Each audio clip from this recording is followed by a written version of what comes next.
Happiness. It always seems so near and yet so far. Being happy is unfortunately not a permanent state. It's more like a precious and fleeting snapshot we are only sometimes granted. How we feel is not something we can force or initiate with the power of our thoughts. However, the feeling of happiness is not a purely emotional state. Hormones such as serotonin play a role, as do health and a life in balance. Happiness also appreciates orderly circumstances and ample space to do its wonders and flourish. If happiness is a bird, as the ancient poets said, we can at least prepare a nest for it where it can temporarily settle and rest its wings. In today's video, we present 6 things you can do yourself to attract happiness into your life. If you like our videos, feel free to support us with a thumbs up, subscribe to Psychology in Mind, activate the little bell, and get ready for the videos we upload for you every day.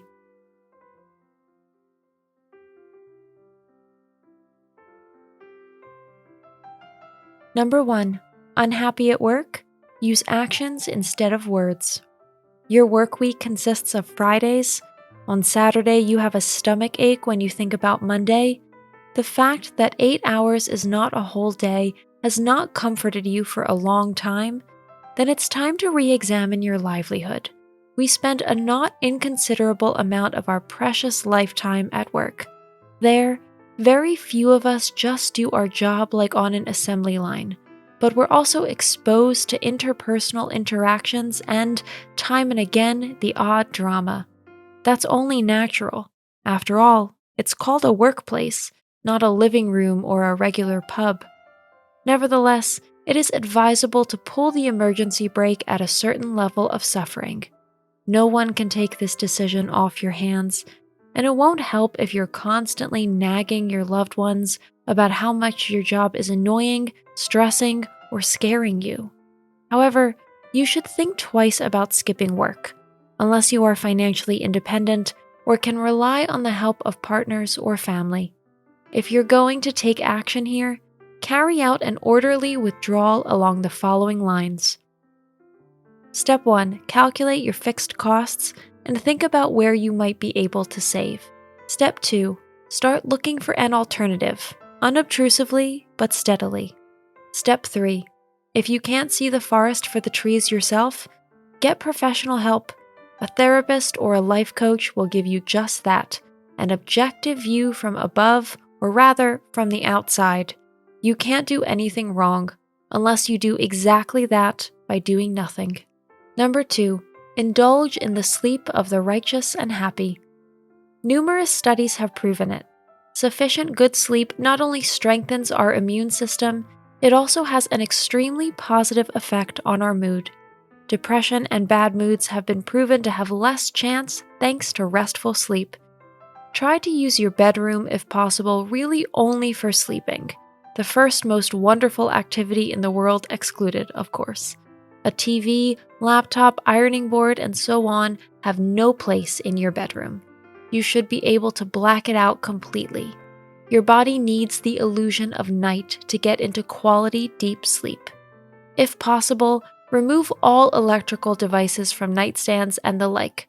Replace your smartphone alarm clock with one that runs on battery power only.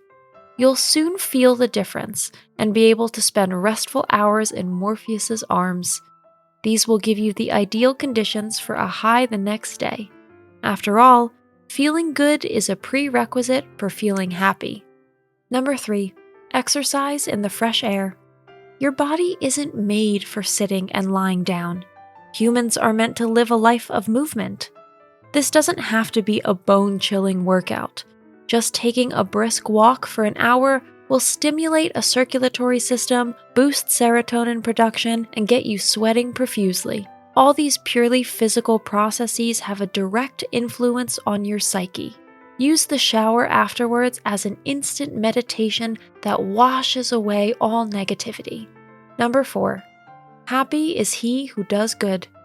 Since the end of the 19th century, it has been scientifically proven what we have always suspected.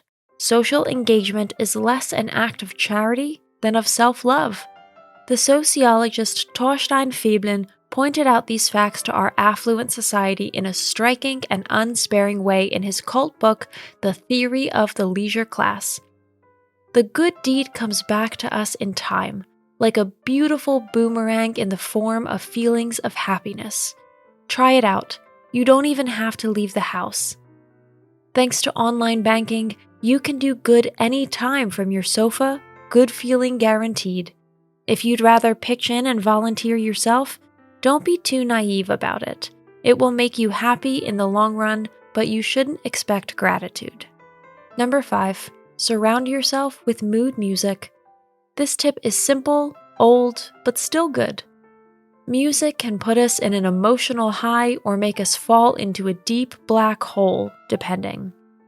If you want to get in a good mood quickly and easily, put on your favorite rhythms. Whether it's Mozart or dance hits of the 70s, whatever you like and might tempt you to dance and sing along is allowed. Don't think about whether the music is in or not. You should be more considerate of the neighbors below you. After all, there can't be enough happy people in this world. Number 6, don't give idleness a chance. It is well known to be the beginning of all vices, but misfortune also feeds on it. If you let yourself down, don't keep up with your daily tasks and eventually get overwhelmed by stress. Even the greatest happiness has no chance of landing on you. Like everything in our lives, happiness needs space to unfold. If you tend to chaos, try to get it under control with to-do lists and set priorities. If you are constantly behind in your thoughts and feel bad and disorganized, it will be difficult or impossible to be happy. Create the conditions for your own personal high. Start by tidying up your apartment, for clutter stresses us on a subconscious level and blocks positive vibrations before they arise. Today's conclusion: get a jump start on happiness. Happiness is not a gift from the gods, but the fruit of inner attitude. This quote by Erich Fromm is true, all well and good, but unfortunately not so easy to integrate into our everyday lives. Unfortunately, we humans have a strong tendency to always orient ourselves to those things and circumstances that we don't have at the moment, instead of recognizing the abundance from which we are already allowed to draw on a daily basis. If you can't manage to indulge in a feeling of happiness once in a while around the castle, you can take a step back and start with the basics. Happiness is not a singular feeling, but the sum of many small factors. It is preceded by contentment, which alone is a state worth striving for, as it is the basis of all happiness in our human existence. If you are at least a contented person, full of fervor and conviction, then happiness is not far behind. That's it for today. Thanks for watching. Did you find this information helpful? Do you have experience with it? We would love to hear from you. Leave a comment below and let us know your thoughts. For more resources about mental health, self-improvement, and psychology, visit our website. You'll find the link in the video description where you can also connect with us on social media and sign up for our email list. Take care of yourself and have a beautiful day.